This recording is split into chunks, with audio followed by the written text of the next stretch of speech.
Cette manœuvre militaire maritime ivoiro-française a consisté à une opération d'élitreillage d'un plongeur du patrouilleur ivoirien L'Émergence à bord du navire Tonnerre, bâtiment de projection et de commandement français.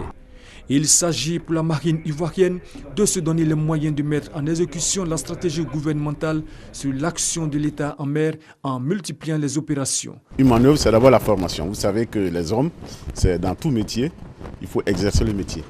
Dès lors que nous sommes en train de rebâtir notre marine, il est important que nos hommes se remettent à niveau.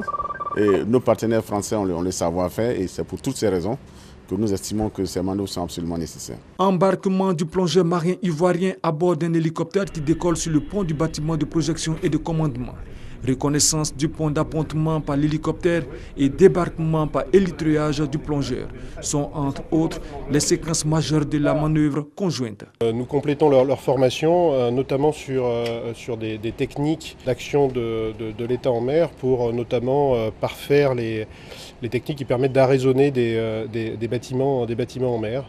Ces vraiment sont vraiment nécessaires pour le renforcement des capacités de notre personnel.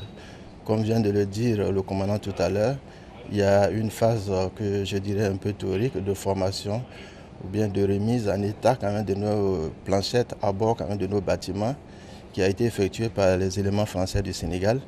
Et c'est un peu la phase pratique qui permettra de valider vraiment cette formation que le Tonnerre vient vraiment nous apporter. Ces opérations qui désormais se succèdent sont des activités qui visent à renforcer les capacités de réaction de la marine nationale et mettre en condition l'équipage du patrouilleur L'Émergence.